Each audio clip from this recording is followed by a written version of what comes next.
आप बताइए कि क्यों आप प्रोटेस्ट आज यहाँ पे कर रहे हैं? ये वो अखबार है 12 तारीख 3 मार्च और 2013 की ये नोटिफिकेशन है जब फायर सर्विस डिपार्टमेंट ने पहली बार नोटिफिकेशन निकाली थी। यानी कि आप खुद अंदाजा लगा सकते हैं कि 12 साल हो गए इस रिक्रूटमेंट को। पहली बात। दूसरी बात, हमारा एग्जाम 3 बार हुआ।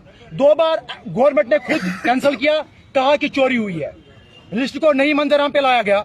3 बार हमने फिजिकल क्वालिफाई किया है, 3 बार हमने रिटर्न दिया है। और तीसरी बार 2020, ये बीजेपी याद रखे, ये बीजेपी कान खोल के सुन ले, उस वक्त बीजेपी ने 370 को हटाया था, 35 को हटाया था।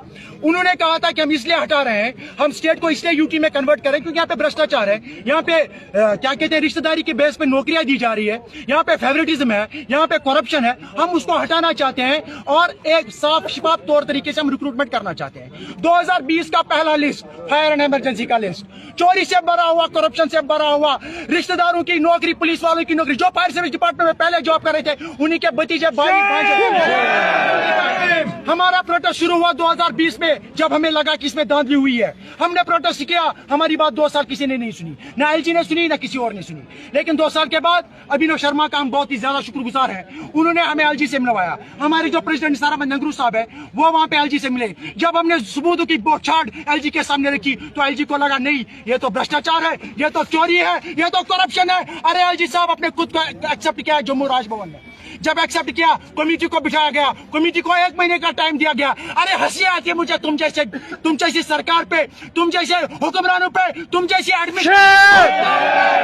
थूकता हूं मैं तुम पे। अरे नौजवान मर रहा है, नौजवानों को पुलिस पकड़ के ले रही है। अरे हम पत्थरबाज नहीं है, ये बात याद रखो। हम पढ़े लिखे हैं, हमने PhD, MPhil, MA, M.Ed, B.Ed किया हुआ है। और एलजी ने कमेटी बिठाई, आर.के. गोयल साहब को कमेटी का हेड रखा गया। 1 महीने का टाइम था, 1 महीने में रिपोर्ट पेश करो। लेकिन 1 महीने का 2 साल के बाद आर.के. गोयल साहब ने रिपोर्ट को पेश किया। जब एलजी के सामने रिपोर्ट पड़ी, एलजी ने देखा अरे इसमें तो और ज्यादा धांधली है, एसीबी को केस सौंपा गया।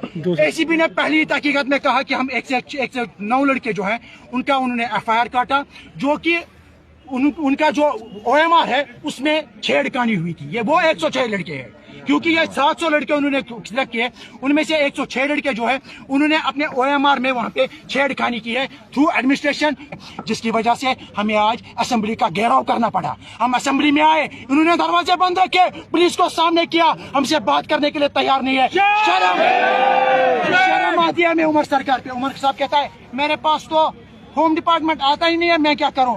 अरे लानत तेरी सरकार पे उमर सरकार, क्या करते हो यार।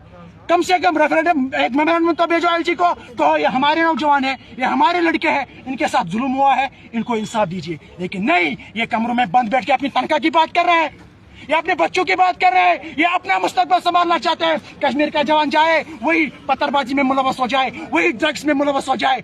ये जिम्मेदार हमारे इस वक्त बर्बादी का ये सरकार है, एलजी सरकार है, बीजेपी सरकार है, और जो भी सियासतदान है वो सब इसकी जिम्मेदार है। क्योंकि आपको हम वोट देते हैं, आप एक देश को चलाते हैं, आप एक स्टेट को चला रहे हैं। आप देखिए कम से कम ये नौजवान 6000 लड़के हैं, ये कोई मामूली बात नहीं है। ये 6000 लड़के पिछले 10 साल से आपसे इंसाफ मांग रहे हैं। अरे कुत्तों कमीनों, तुमसे इंसाफ नहीं दिया जा रहा है। कम से कम सोचो, ये लड़के जाए तो जाए कहाँ, ये इंसाफ मांगे तो मांगे किससे।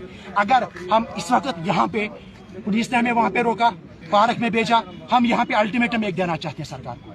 याद रखिए, जब तक आपकी असेंबली चल रही है, असेंबली खत्म हो, या तो हमारा मसला इस असेंबली में हल करो, एक मेमोरेंडम भेजो और इस रिपोर्ट को जल्द अज जल्द शाया करो, पब्लिक में लाओ। अगर नहीं किया तो याद रखिए हमें आता है फिर रिपोर्ट अपनी लाना।